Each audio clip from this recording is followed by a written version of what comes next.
Bonjour à tous, nous sommes donc mardi 11 août. On a de la chance de refaire la vidéo parce qu'on avait un peu hésité tout à l'heure. Donc mardi 11 août et nous sommes devant le ministère de l'Agriculture et de l'Alimentation. Donc aujourd'hui on fait une vidéo pour rebondir sur l'autorisation du pesticide parce que du coup on a été coupé. Donc nous sommes devant effectivement le ministère de l'Agriculture et l'Alimentation. Je vais juste remettre ton gilet, on va montrer. Oui, alors, du coup, je vais montrer. On a eu un problème de surchauffe sur la vidéo précédente, donc du coup ça n'a pas enregistré malheureusement. Et donc, 6e extinction d'espèces à cause d'une seule espèce de connard. Ne recyclons pas ces ordures 2022, ils dégagent tous. Arrête de niquer ta mère Manu, hein, vous avez saisi quand même le jeu de mots. Et ici on a ils tueront terre et mer pour quelques dollars. Et voilà. Donc, nous sommes dans rue de Varennes, devant le ministère de l'Agriculture et de l'Alimentation. C'est une rue où on ne porte pas de masque, bien qu'il y ait le musée Rodin un peu plus loin. Et comme expliqué tout à l'heure, tiens bien Caroline, parce que je ne vais pas filmer les gens. Les enfants, c'était pour filmer toi plutôt que de les filmer. Voilà. Nous avons ici ministère chargé des relations avec le Parlement et de la participation citoyenne.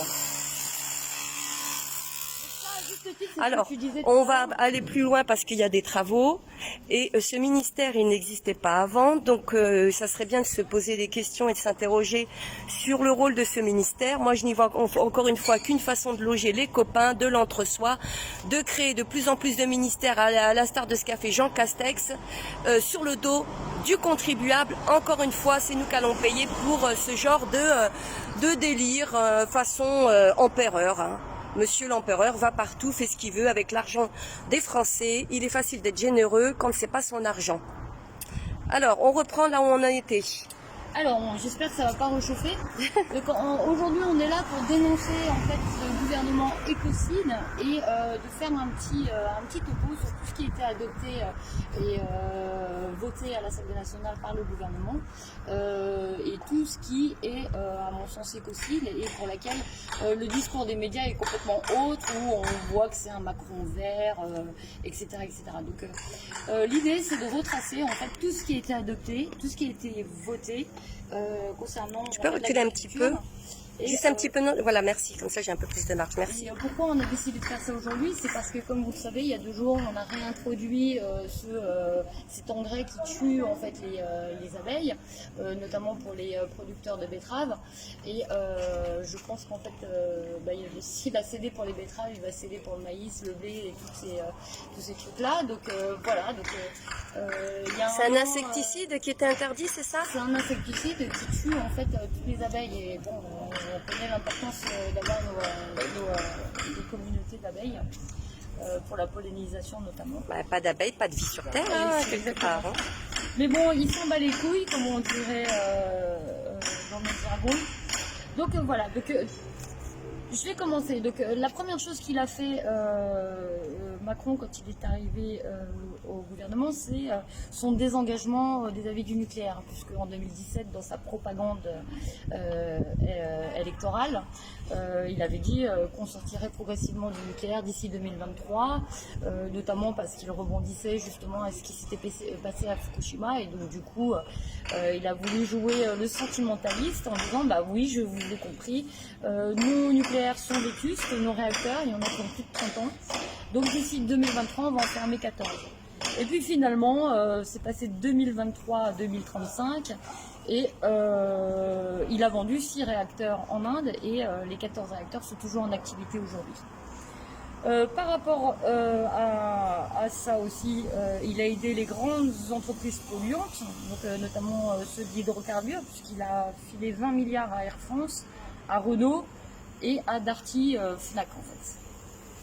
Il a réformé la chasse en faveur des chasseurs, en incluant notamment la possibilité de chasser des espèces qui n'étaient pas chassées, notamment le courlis cendré et le loup. Et il a divisé par 2 le permis de chasse. allant jusqu'à 400 000 permis de chasse faits en 2018-2019.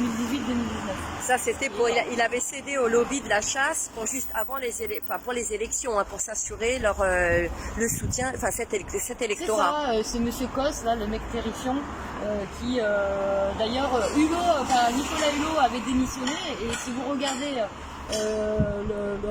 l'interview qui est quand même historique, qui dure 1h30, on entend un Hulot qui est dépité parce qu'il a un gouvernement qui avait des promesses qu'il n'a absolument pas tenues, qui était même un antagoniste avec la philosophie de Hulot, à tel point que même dans les conseils des ministres, tu avais les lobbyistes qui étaient là et le lobbyiste de la chasse. Donc on voit bien qu'on est gangréné par ces pourris qui ont aucune empathie. C'est un sujet sur lequel... c'est un sujet. Je vais classifier en dessous d'un animal, parce qu'un animal c'est doué de sensibilité. Ok, c'est un sujet sur lequel on reviendra, tous ces lobbies qui siègent aussi bien à l'Assemblée nationale, que ce soit le lobby écolo, le lobby de la chasse, le lobby du tabac, le lobby agroalimentaire.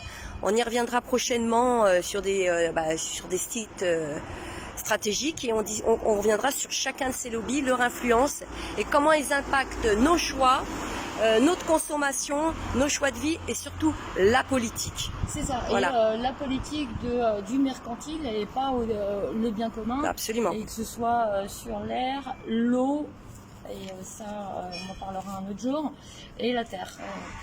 Donc sur les projets écocides du gouvernement, donc pareil, il est pour la poursuite des projets inutiles comme l'autoroute GCO, Grand Contournement Ouest Strasbourg, qui est inutile. Il y a Europa City, mais encore une fois, je sais pas, il me semble qu'ils l'ont mis en suspens, ce projet qui était complètement inutile. Il y avait aussi le train Roissy, tu sais, qui faisait un aller-retour direct Roissy-Orly, où aucune nécessité de le faire, mais bon, c'était pour le Grand Paris, effectivement. C'était pour le Grand Paris, là c'est l'affaire qui concerne Monsieur Lallemand, d'ailleurs on en reviendra une autre fois. Exactement. Donc dans les mesures écocides, je sais qu'aussi il y a le glyphosate, hein, une interdiction qui a été repoussée, tu peux... Exactement, il y a eu le glyphosate, mais il y a eu la réforme des cartes des ruisseaux qui avait été réformée, et donc ils ont supprimé des ruisseaux pour éviter les contrôles. Alors, tu veux me dire que si je prends une carte entre hier et aujourd'hui, les ruisseaux qui figuraient sur cette carte, ils ont modifié la carte, ils n'existent plus. Exactement. Et cette information-là, on peut l'obtenir dans Ozo Konze, qui avait fait une super vidéo avec sourcé, avec la carte où on voit les différences. Mais c'est un peu comme l'observateur de la pauvreté. Quand il décide l'observateur de la pauvreté, pas d'observateur. Mais c'est pour revenir à ces ruisseaux. Ces ruisseaux, ils étaient installés dans des endroits où on pouvait cultiver, etc. Et ça contraignait justement les paysans, etc. à faire des contrôles sur ces ruisseaux pour vérifier s'il n'y avait pas des taux d'insecticides, pesticides, etc. C'était bien ça. C'est dans cette volonté en fait qu'ils ont fait ça en fait. D'accord, pas des paysans, les agriculteurs. Ouais. Ok, c'est dans quelle volonté? Alors si on fait disparaître de la carte les ruisseaux qui sont dans des terrains... Pas de contrôle, pas de contrôle. Ouais, mais voilà. Donc en fait, c'est parce que certains déversent ils font une utilisation de pesticides, d'insecticides qui seraient interdits, voire d'engrais, et que la meilleure façon de pouvoir le contrôler et engager des procédures, c'est de faire des prélèvements dans ces eaux. Exactement. D'accord. Et donc si toi par exemple tu as envie de faire un contrôle et que tu vas regarder ta carte des ruisseaux, c'est incroyable. Du coup, et le glyphosate, le glyphosate, il a été interdit par le Vietnam, aux grandes dames des Américains. Et nous, en France, on en est où? Le glyphosate, il n'est pas interdit aujourd'hui. Hein. Et d'ailleurs, je ne sais pas s'il sera interdit un jour, puisque... il ne devait pas l'arrêter en 2022, puis finalement, il a repoussé à 2025 ou comme le nucléaire, où il repousse, en fait, il attend que ça pète, en fait. Hein. Il attend qu'il y ait vraiment des gros soucis à ce niveau-là. Ça pète déjà. Au même titre que l'affaiblissement des contrôles environnementaux. Avant, il y avait un certain nombre de critères qui permettaient à un constructeur de pouvoir exploiter telle ou telle surface. Et ce qu'ils appellent, eux, une simplification, les ONG se retournent, sont outrés parce que finalement, c'est pas des simplifications, on ferme les yeux sur certains contrôles et toujours au détriment en fait, des continuités écologiques et de la protection de la nature et au grand plaisir de ces destructeurs de la Terre. D'accord. Il y a eu aussi cette fameuse taxe carbone qui avait motivé en fait les Gilets jaunes. Donc il faut savoir quand même que cette taxe carbone, elle n'a pas été distribuée à la transition écologique comme il était annoncé. Et d'ailleurs, à la Commission européenne, il y a une lettre qui venait de la Commission européenne et qui le disait noir sur blanc que la taxe carbone finalement a été donnée au CICE, donc finalement aux plus grands pollueurs, puisque c'est eux qui touchent le CICE. Donc il a également refusé de taxer le kérosène, alors que ça pourrait quand même répondre pas mal, plutôt que de taxer les petits gens. C'est vrai que le kérosène, c'est quand même, ça pourrait permettre de répondre à pas mal de choses. Il a également autorisé Total à importer 20 000 tonnes d'huile de palme provenant d'Indonésie, de la raffinerie du Médé. Il encourage également la déforestation du Brésil pour pouvoir importer du soja. Donc il encourage la déforestation du Brésil. Et à côté de ça, quand il y a eu la forêt au Brésil, que ça avait brûlé, hein, il avait osé nous faire, avec beaucoup de démagogie, la maison brûle. Oui, notre maison brûle, et puis condamner le président en disant il laisse tout brûler, alors que de l'autre côté, il encourage la déforestation. Ça, donc il y a une dichotomie. Il va falloir les produire. Il y a une dichotomie entre ce qu'il dit et ce qu'il fait concrètement. Il faut se... Et voilà, c'est alors j'avais pas le nom, mais voilà, il y a 2 jours, en fait, le gouvernement a réautorisé l'usage des néonicotinoïdes. Donc c'est ce qui tue en fait les abeilles. Donc il l'a réintroduit pour les exploitations de betteraves, mais on peut imaginer que s'il dit oui pour les betteraves, il va dire oui pour le maïs, pour le blé et tout ça. Mais il y a déjà des agriculteurs qui se font entendre en disant bah oui, mais nous aussi on aimerait. Donc effectivement, tu as raison.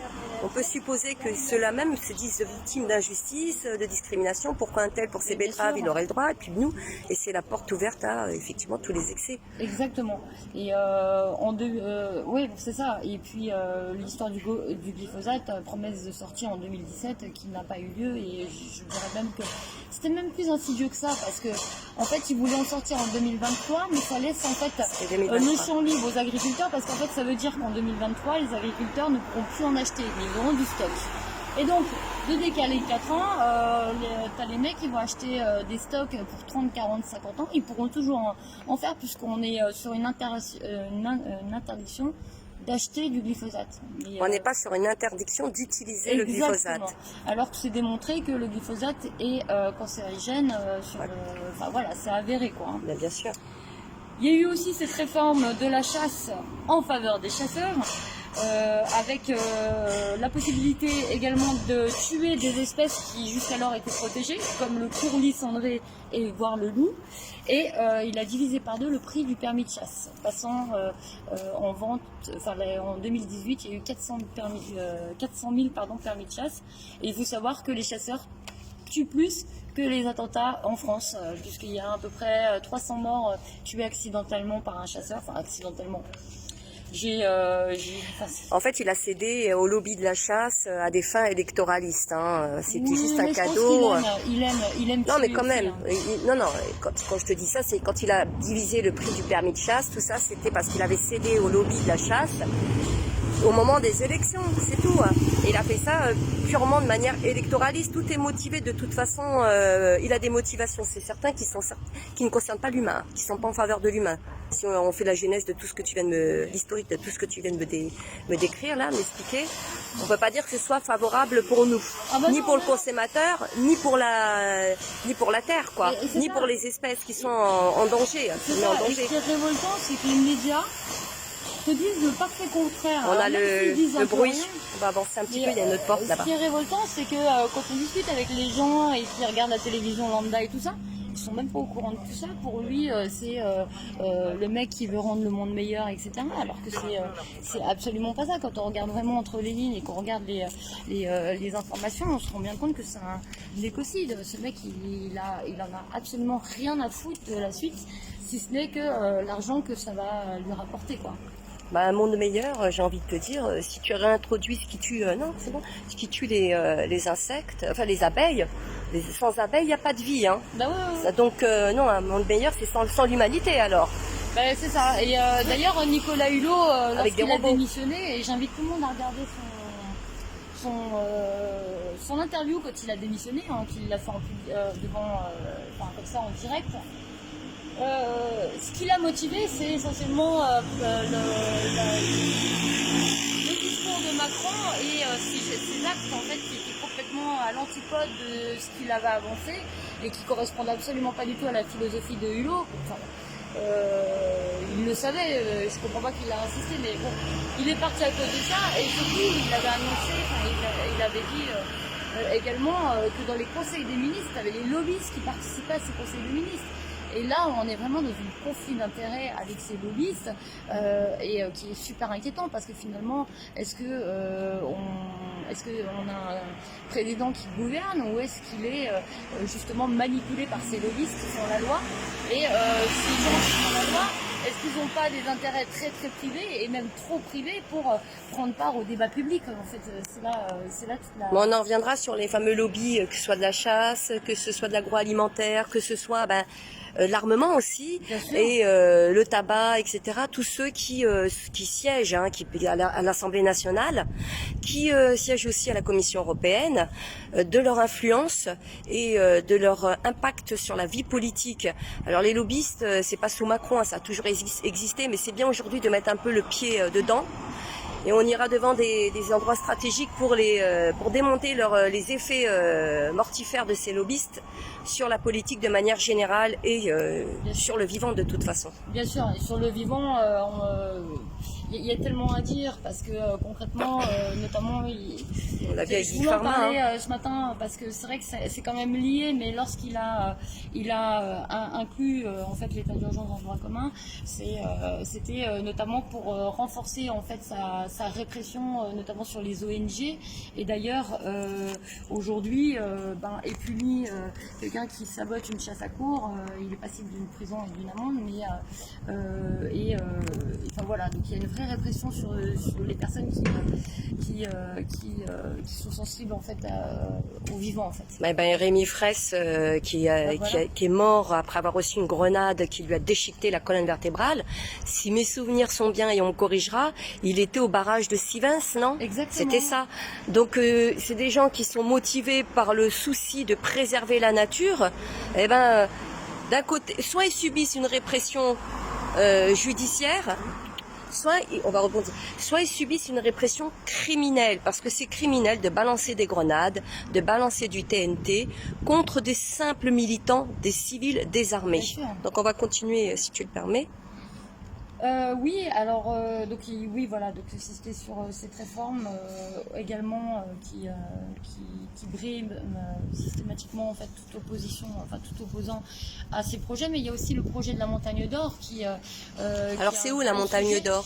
Je crois que c'est en Guyane. Mais il me semblait qu'ils avaient abandonné ce projet. Et c'était, je ne crois pas en fait, c'est mis en suspens toujours. Mais quand on était parti à François, je sais pas si tu te rappelles, là, pour soutenir les gens qui étaient présents contre la fermeture de François, on avait parlé à un Antillais, il nous avait dit que non, c'était fini. Mais alors moi je sais pas s'ils ont vraiment définitivement abandonné ou s'ils l'ont mis en suspens.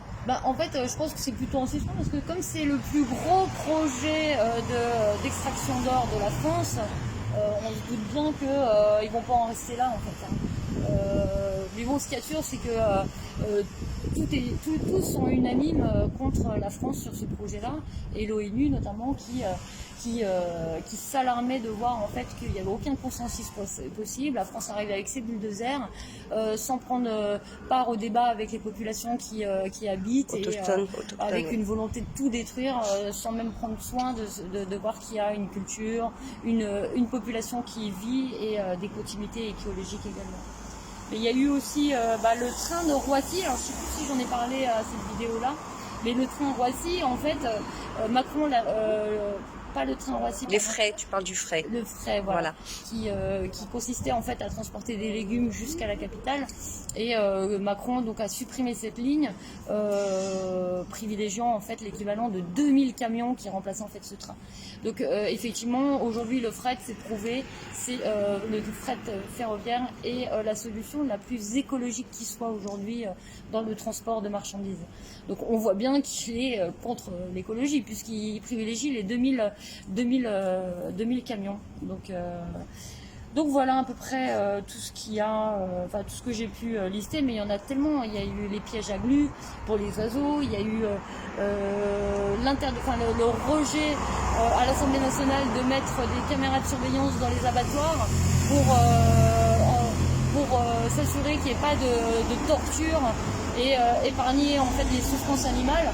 Donc tout ça a été rejeté au même titre que le lapin d'élevage restera dans une cage en format A4 et vivra toute sa vie dans une cage parce que le gouvernement considère qu'il n'a pas besoin de plus puisque c'est un animal qui va être mangé.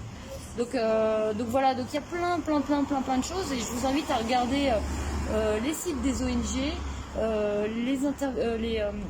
les ONG, après, c'est discutable. Hein. Il y a ONG. Oui, tu as entendu parler de la ferme des 1000 vaches? Oui, la ferme des 1000 vaches. Et puis, tu sais, il y a aussi l'insémination des vaches où on met des hublots pour observer, en fait, comment ça se passe, le mécanisme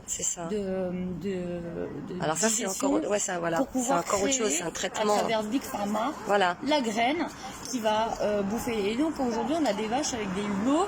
On a des graines génétiquement modifiées. Et on a un consommateur qui va bouffer tout ça. Alors faites-vous plaisir les amis, hein, bon appétit. Alors le glyphosate, c'était Monsanto Bayer, Bayer qui est qui relève du Big Pharma, hein, puisque c'est une industrie pharmaceutique Bayer et qui a racheté Monsanto. Donc on voit effectivement l'influence de tous ces lobbyistes, puisque Macron, c'est pas qu'il est volontairement écocide, c'est que surtout avec le manque d'empathie, le désaffect qu'on lui connaît, il cède au plus facile à ceux qui ont financé sa campagne, à ceux qui votent pour lui, c'est-à-dire son électorat, les 1%, les lobbies. Et le reste, nous n'avons pas notre mot à dire, nous ne pouvons que continuer à subir. C'est là où ça ne va pas, parce qu'aujourd'hui on a des signaux très forts qui nous sont envoyés par la nature, hein, tout ce qui se passe aujourd'hui autour de nous. Bon, il y a aussi le système naturel de la nature qui est très bien fait, qui procède à son auto-nettoyage, etc. Il n'y a pas de souci. Mais il y a des signes aussi très révélateurs. On le voit nous ici en tant que citadins. On a des abeilles, des guêpes, on voit qu'elles sont perdues. Hein, elles tombent, elles meurent, elles cherchent, elles sont complètement perturbées parce que leur environnement a été modifié. Alors il a été modifié par la main de l'homme. C'est là où on voit que nous, on transgresse toujours la nature et on pourra revenir sur la fameuse loi bioéthique. Voilà, l'homme est toujours en train de transgresser la nature, l'ordre naturel des choses. Et on a des pseudos bien pensants qui jettent des cris d'orfraie en disant que nous sommes passéiste, que nous voulons pas avancer et aller dans le progrès, mais le progrès à partir du moment où il est destructeur, pour moi c'est pas du progrès. Il ne rend pas service à la nature. La meilleure réponse qu'on peut leur faire aujourd'hui, c'est de privilégier les circuits courts. C'est d'aller vers nos agriculteurs qui font de l'élevage, qui cultivent de manière, j'allais dire vertueuse, mais c'est bien ça, tu vois, de manière à prendre en considération et la terre, mais aussi la santé des citoyens, la santé de l'humain, aller vers des agriculteurs qui sont soucieux de leurs bêtes aussi, hein, qui ont un rapport avec leurs bêtes qui est beaucoup plus humain que ce qu'on peut considérer aujourd'hui à travers la fameuse ferme des 1000 vaches par exemple. Hein. Donc, comment on peut développer des circuits courts? Comment on peut créer, nous, citoyens responsables, des circuits avec les gens qui sont autour de nous? On a des routiers parmi nous, j'en ai déjà parlé. Est-ce que ces routiers peuvent pas être mis à contribution de sorte à organiser ces fameux circuits courts? Parce que c'est la seule réponse qu'on peut leur opposer. Comment nous pouvons développer aussi? Il faut engager chacun à développer la permaculture. Alors nous les citadins, effectivement c'est plus difficile parce qu'on n'a pas les mêmes espaces que peuvent avoir nos amis qui sont en province et parfois en banlieue. Donc comment nous ici, les citadins à Paris, nous pouvons occuper les espaces verts pour faire de la permaculture, des jardins partagés, etc. C'est vers cette voie-là qu'il faut s'engager.